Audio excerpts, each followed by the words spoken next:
A partir de agora, passando a limpo as notícias do dia no Brasil e no mundo, está no ar o Jornal do Boris.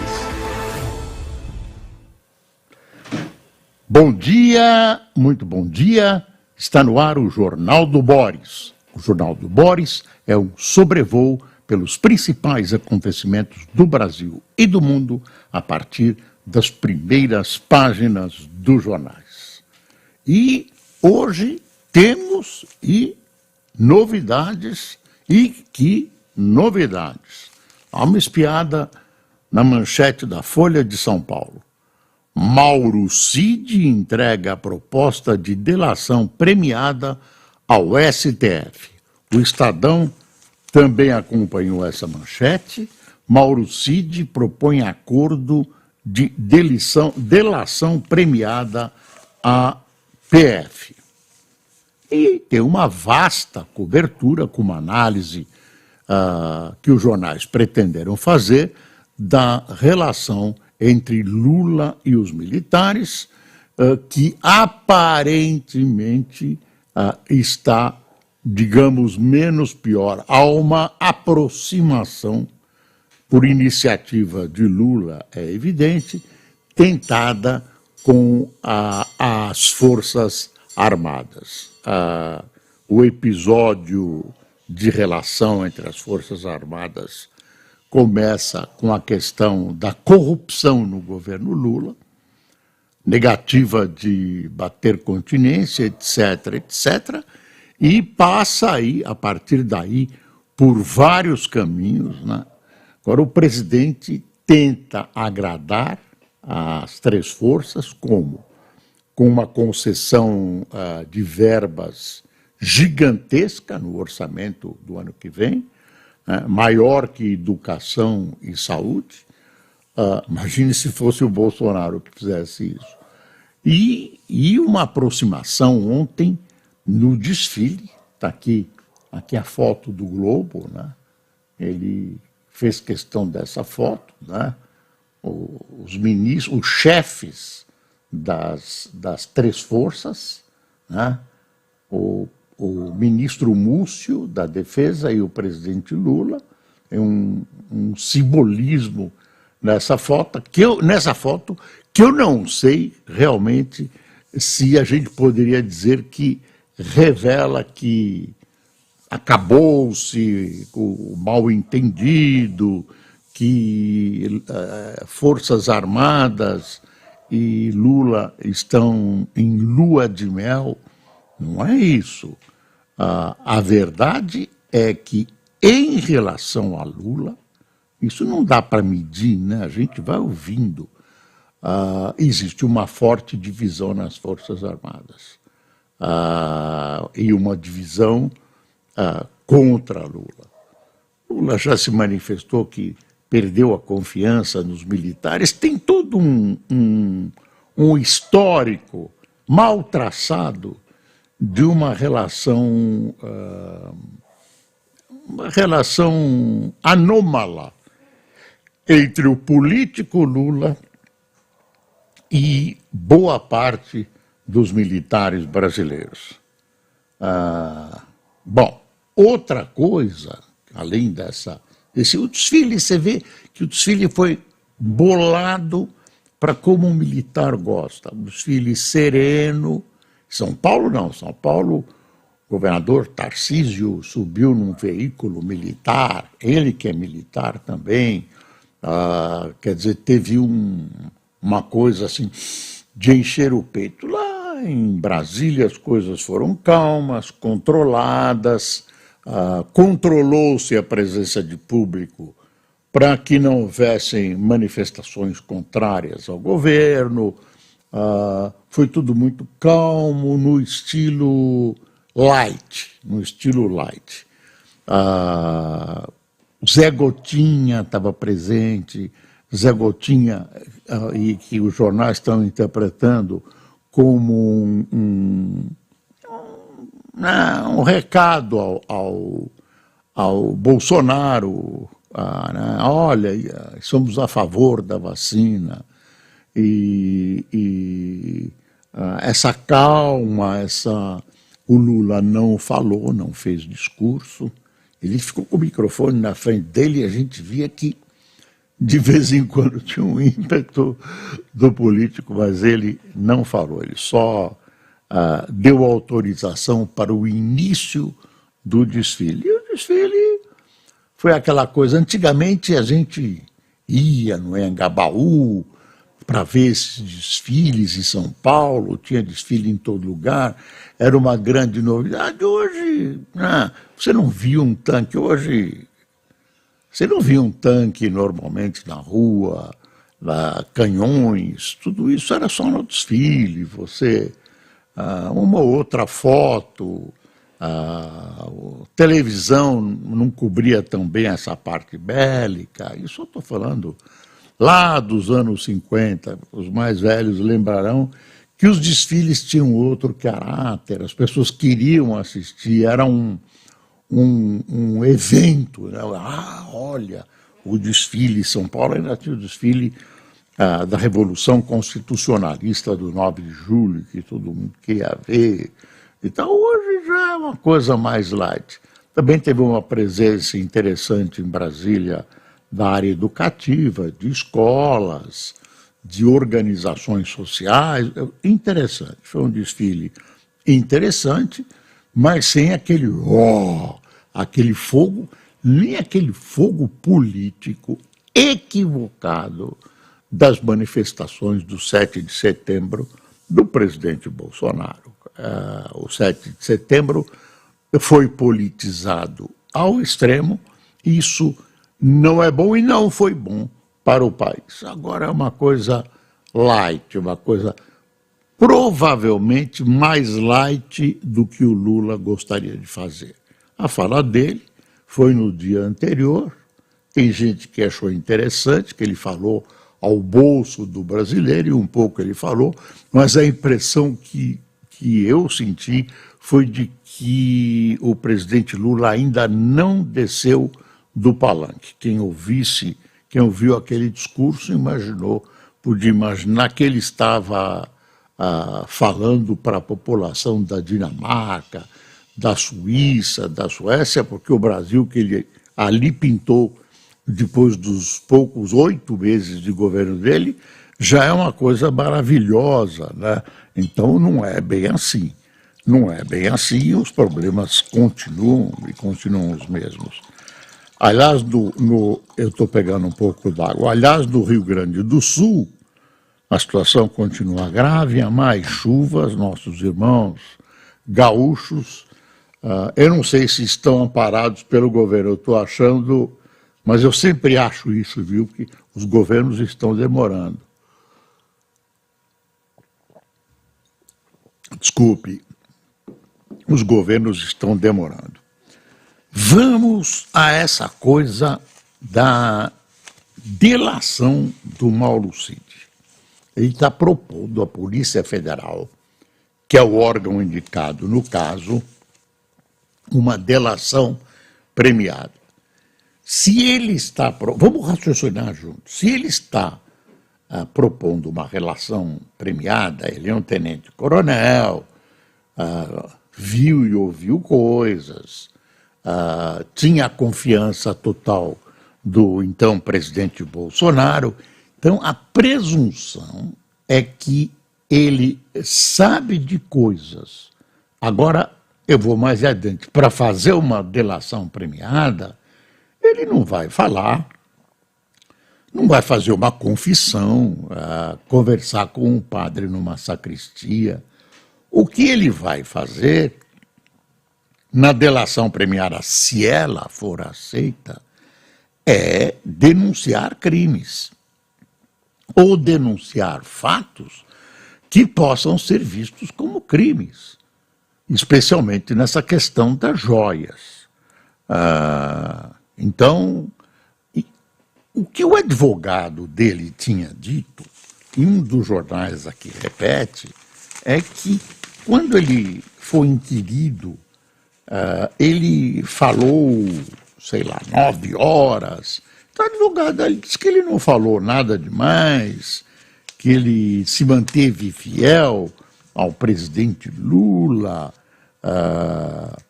Enfim, olha aqui a manchete do Estadão, da Folha Interna. Lula afasta 7/9 de Bolsonaro com chefes dos poderes militares e até Zé Gotinha.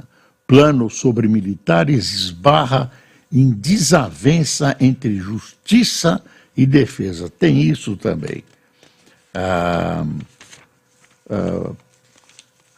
Deixa eu ver, presidente enfrenta climão de aliados, mas tem uma frase do advogado, do tenente-coronel Cid, dizendo que, olha, nada disso, ele só foi lá, reafirmou a fidelidade dele, não sei se foi essa palavra que ele usou, ao presidente Bolsonaro.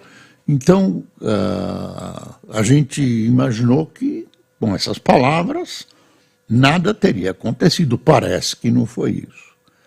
Agora, deixa eu ler aqui o texto, por exemplo, do Estadão. O tenente-coronel Mauro Cid, ex-ajudante de ordens Jair Bolsonaro, confirmou ao STF que pretende fechar acordo de dilação premiada com a Polícia Federal. Preso desde maio, ele é citado no inquérito das milícias digitais, na investigação sobre fraudes na carteira de vacinação do ex-presidente e no suposto esquema de venda de presentes recebidos por Bolsonaro. Agora, caberá ao ministro Alexandre de Moraes, que conduz as investigações, decidir se dá andamento ao procedimento. A delação premiada está prevista na Lei das Organizações Criminosas e pode servir para reduzir ou até perdoar a pena do colaborador. O movimento de Cid era esperado pelo Exército. Isso que eu não sei se é exatamente isso, mas acredite quem quiser, era esperado pelo Exército, não sei. Há uma implicação aí, ele aparece uniformizado quando ele vai depor, e o fato dele parecer uniformizado revela que ele tem autorização do Exército para isso, ele se considera mais importante, o Exército o considera um seu filho, um seu membro, né?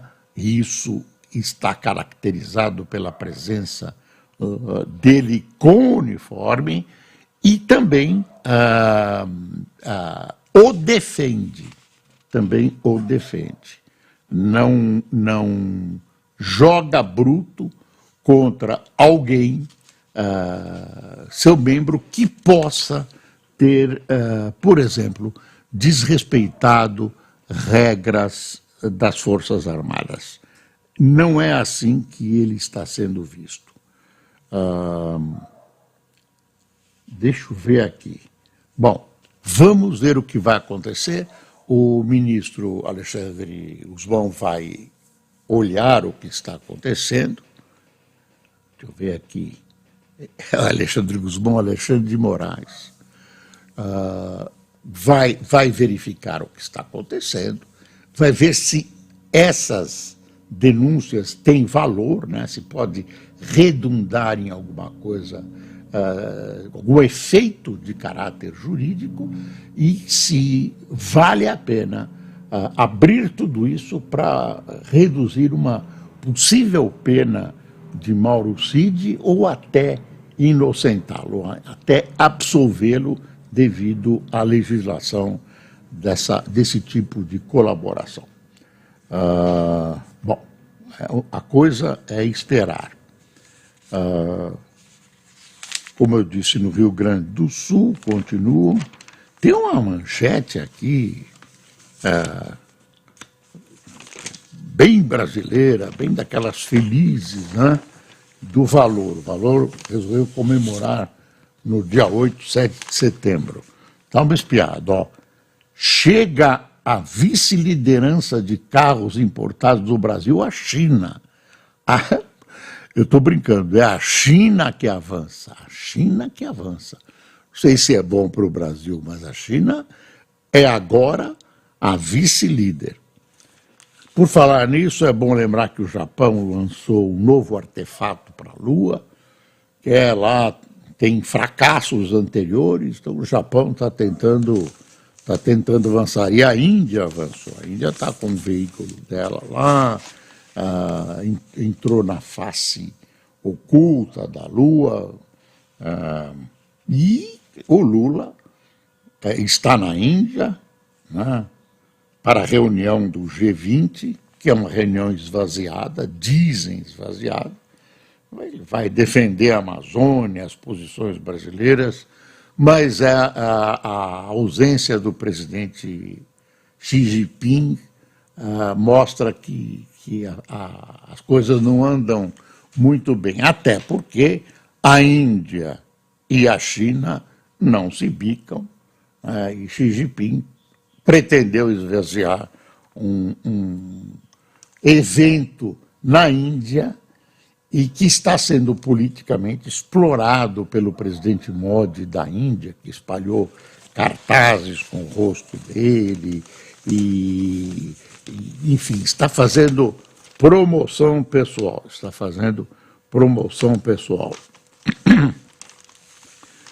Ministério Público bota blindagem após provas anuladas por Toffoli.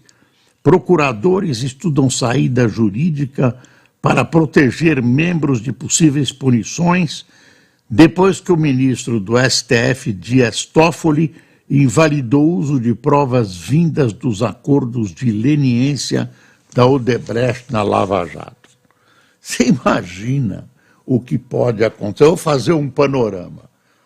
A Odebrecht, as provas desmoronaram todas, não é que elas não eram verdadeiras, eram sim, mas o ministro Toffoli reconheceu erros formais, um juiz não estava presente na data que estava, depoimentos foram recolhidos depois da data, ninguém está dizendo que todo mundo era inocente e tal. Só ele, no fim, Toffoli, que faz uma manifestação de caráter político, dizendo que era o maior erro judiciário, não. Teve uma bruta roubalheira no governo do PT, isso está mais que caracterizado.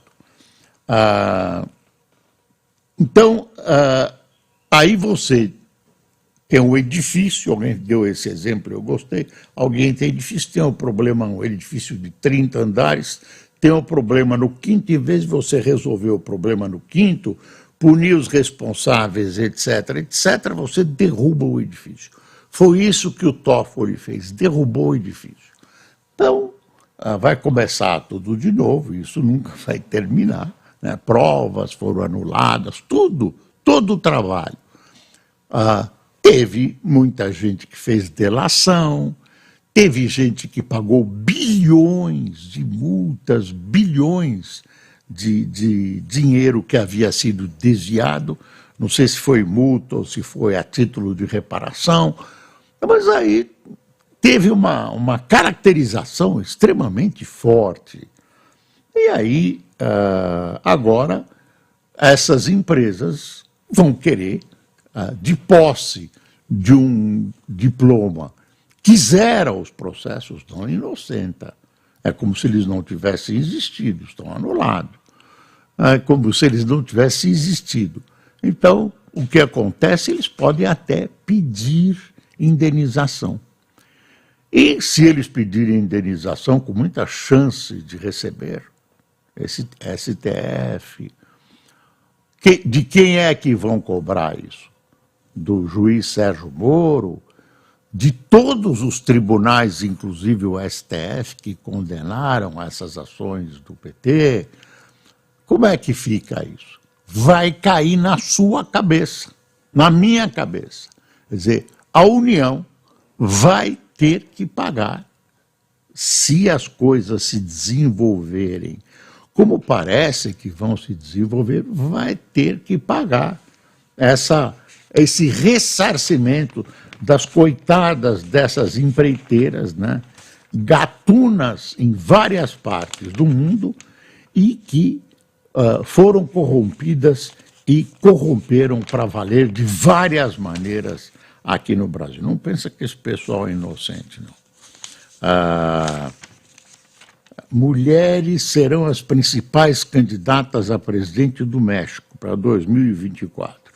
Tem duas mulheres, né? Uma foi a prefeita da cidade do México, a outra é uma política importante, enfim. Olha, ex-oficial colombiano admite culpa por morte de líder no Havaí. Um oficial reformado do Exército da Colômbia se declarou culpado do Havaí não, do Haiti, desculpe, nesta quinta-feira por conspirar e apoiar um plano para matar o então presidente do Haiti, Jovenel Moïse. O líder haitiano tinha 53 anos quando foi assassinado a tiros em sua residência privada em Porto Príncipe em julho de 2021. Sua morte até hoje, não completamente esclarecida, agravou a espiral de crises que atinge o Haiti, criando um vácuo de poder no país, marcado também pela instabilidade política. E tem aqui uma reportagem da Folha, um ano após a morte de Elizabeth II, Charles tenta manter coroa relevante. Aí a Folha faz... Tem gente que diz que isso é uma brincadeira. O que a Folha faz? Veja a excentricidade do monarca. E escreve aqui as excentricidades. Ele viaja sempre com Ted, seu ursinho de pelúcia da infância, além de um rolo de papel higiênico de luxo e um assento sanitário personalizado de couro branco. Costumava levar o próprio chefe de cozinha para casas de terceiros para que sua refeição fosse preparada separadamente. Odeia porções de comida grandes e, segundo um ex-funcionário, fica fora de si toda vez que é servido nos Estados Unidos.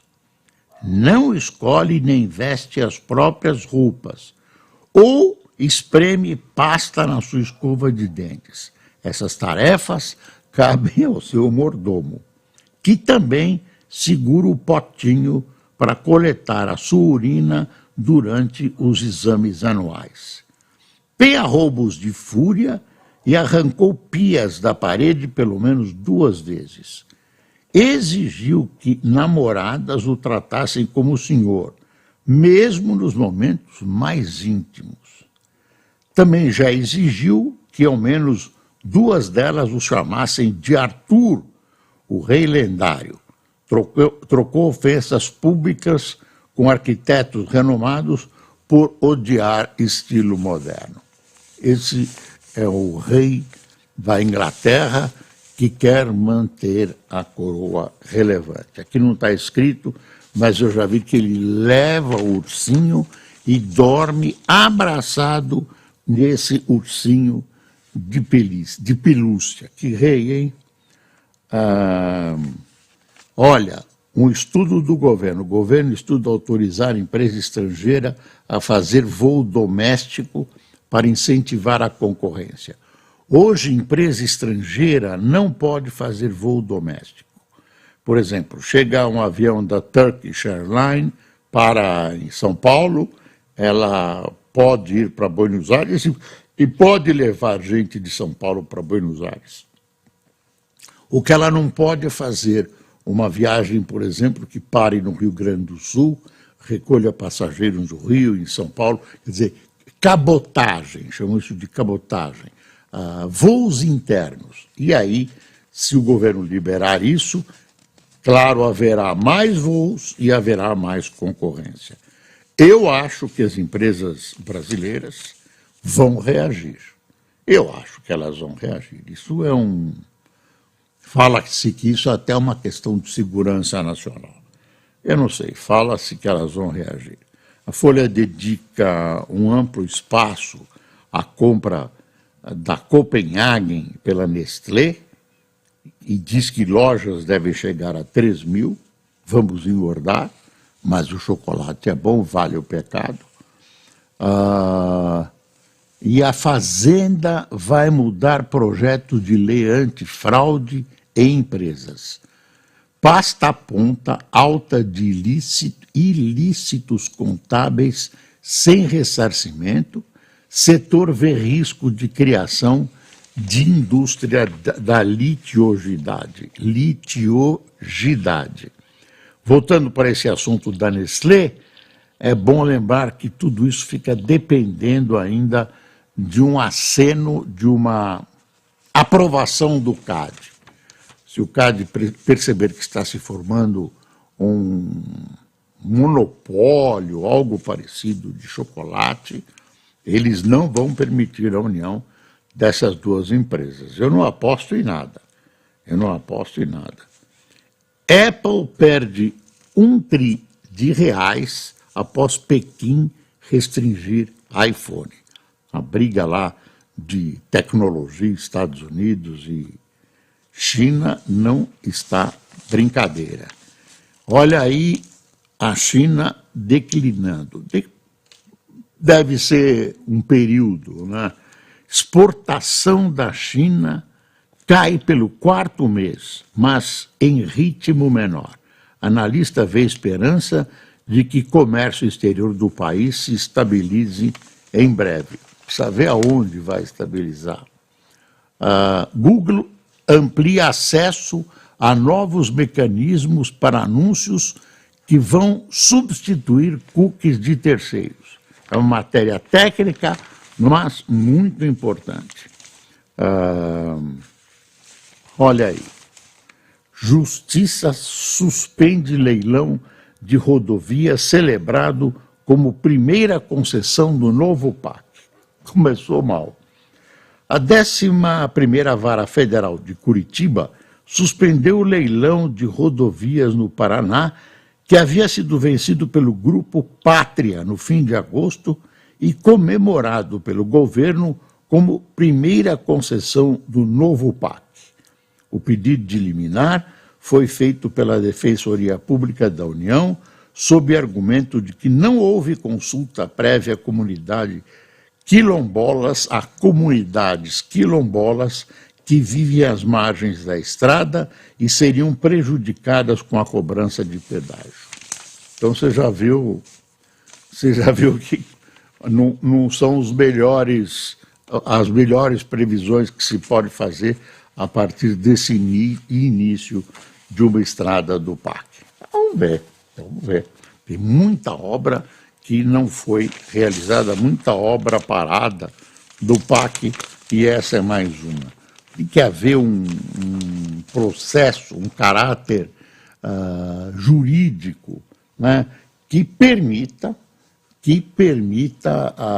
que obras não fiquem tanto tempo paradas quando há um impasse de caráter judiciário. Deixa eu ver quem tomou cafezinho conosco. Eu não estou achando aqui, viu, doutor Fernando? Temos que ter aqui, vamos procurar melhor. Vamos ver. Não temos... Não, achei, mas ele apagou a mensagem. O doutor Cássio ficou de acompanhar do sítio. Chegou, olha aí. Chegou, muito bem. Ele está no seu aprazível sítio, aí no interior de São Paulo, mas trabalhando, mandou quem tomou cafezinho conosco.